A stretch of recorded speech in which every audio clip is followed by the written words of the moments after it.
Hey guys, Ozzy here, and today I'm doing my first ever review of a death battle. No, those ones don't count.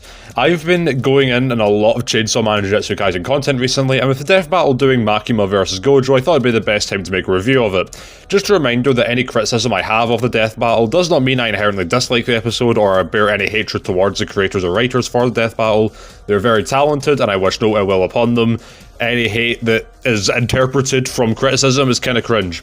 Anyways, let's start. To get the elephant out of the room, yes, I disagree with the stats for what they gave for both Gojo and Makima, but honestly, I don't really care.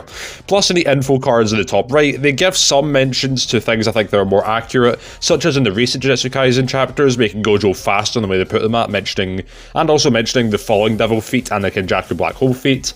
It doesn't really change anything about the episode though, since the rest day as well, the Gojo would still just be stronger. It is a bit jarring though to give Makima speed, even when you mention Kashimo's feats and when Gojo scales to them in the info cards. Regardless, this episode is planned way far in advance, with the Jujutsu Kaisen chapters fully showing Gojo's arsenal to the fullest. I was a bit worried they weren't able to show everything that was included, but they show panels of Sukuna versus Gojo, so I think it's alright. Side note, I think it's a bit strange that they seem to block out Sukuna and Gojo from the conclusion, seemingly to prevent spoilers, but they also show Megumi Sukuna without doing so I don't know. Another good thing to note here is that the editing is absolutely fantastic. Moving manga panels in general just look really cool to me, and there's no exception here. With Gojo's analysis in specific, there were some jokes I thought were good. The Among Us jokes kind of feel overused at this point, but they're able to do it in such a way that I didn't completely roll my eyes at it. They also did a good job of explaining Limitless without going into too much detail for casual viewers as well.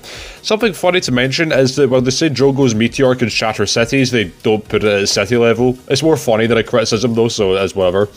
Makima's analysis, on the other hand, while quite solid, is a little bit different from Gojo's from the point of view of they just go balls deep in the spoilers. Granted, Chainsaw Man Part 1 ended ages ago by comparison to Gojo vs Sukuna, which literally just ended, so maybe writing for the script they had to leave things open-ended for Gojo, whereas they could go all in with Makima, but it's a little bit jarring for something that I've noticed. They also make a Columbo reference, which is fucking based. Beyond that, there are some good jokes, there was a good explanation of abilities, and all around what you would need in the analysis. Before starting the fight, there are some things I want to talk about. Firstly, I don't have any problem with equalising cursed spirits and devils, but it does lead to something a little contradictory later when they say that Gojo's six eyes wouldn't be able to discern Makima's abilities, when if you make cursed spirits and by proxy cursed energy the same as devils, then it would do. The small thing, that's just a small thing that does require outside knowledge, so it isn't really a massive deal breaker, but still. The track for this fight is also absolutely incredible. I cannot stop listening to it. In fact, it's only beat out by Frieza vs Megatron this season, and even then it's not by much. The sprites look fine enough. Makima looks a little strange, but nothing to complain over. The voice actors are mixed. Makima is perfect, and our line deliveries do just as well as I could have ever hoped them to be. Gojo's voice actor, on the other hand, just feels a little off, and I'm not entirely sure how to explain it. And it's not the fault with the voice actor himself, he still does a really good job, it just doesn't feel like Gojo to me. And according to the comments, that's actually a really hot take, but if you expected a review without my opinions and the opinions of other people, then I don't really know what to tell you. There are some lines I think are delivered a little weirdly, but I'll get to them as we get through the fight. Starting to fight, and we get a very similar to Shibuya style incident, which I think is fucking awesome. Makima and Gojo starting a fight from a theatre is also really in character for both and fits both series really well. I just really like the opening sequence. I would say there's a few times where the animation feels a bit janky, but even then, when the animation's at its worst, it's not too bad. The hand-drawn stuff is also really good here. When we get to then Gojo's Lapse Blue, it's the first voice line which I'm not that on board with. Again, maybe it's just because of the voice itself, but it just kind of feels off to me. We then get a good scene of Makima trying to hit Gojo, where we see their personalities conflict perfectly, with Makima just being unamused while taking a red to the face, knowing that she'll be completely fine, and Gojo just goofing off. Makima then coming back to life is also done quite well as well. We then get a break from the fight for some voice lines, which is quite in character for both. Gojo boasts about how he's the strongest, and Makima has some cold as fuck lines that go really hard. Also, Gojo's blindfold just disappears within shots, but that's whatever. It also feels a bit weird to me seeing Makima use Kon, since I don't ever recall seeing her use it in the series, though I could just be mistaken. Gojo then destroys Kon, taking down a couple of devils and then a few zombies. I would say that I would have liked to see more choreography here, but I'll get to that when I talk about the fight as a whole afterwards. Makima then hits Gojo with bang, and honestly, this scene is just awesome. Seeing Gojo just look stunned, almost scared for a moment, like in the Toji fight, is just so cool. Makima then places a chain in his head, and everything we get from this point onwards is just peak.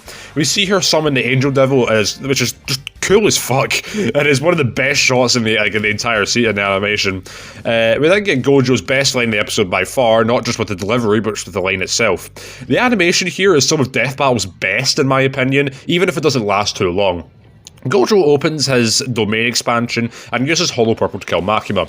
He does quote himself as the honoured one, which I'm a bit mixed on. Having characters randomly say their own quotes from their series is a bit weird. It's not something they would actually do in a crossover, because, you know, they don't repeat themselves unless it's something like Gojo saying he's the strongest, but again, that is what it is. After the fight, we see in the cards talking about how Makima could control Gojo, which I think is pretty well explained, along with the Black Hole feat and the Falling Devil feat. Despite that, though, there's not that much to talk about with the conclusion, in my opinion. The next time was really fun. I've seen people really shit on it, but honestly, I like the idea. I'm rooting for Scooby, but I'm hearing he gets destroyed. Overall, I did really enjoy the fight a lot. However, there are a few things I would have loved to see that weren't in the episode. I would have loved to see a bit more choreography with the Devil Army, but seeing that we barely get to see them without being just one at a time. I would have loved to have seen Gojo go feral and just run through Makima's army like butter, only for Makima to then Sai, resurrect them, which then Gojo having to use Hollow Purple to remove them completely. Speaking of, I really wanted to see a feral Gojo fight Makima while she's psychotic. We kind of did get to see it at the end, but by the time it happens, it's just the domain expansion and then it's over. I also really wanted to see Gojo land a Black Flash as well, though when Deji versus Itadori inevitably gets done, we'll probably see it then.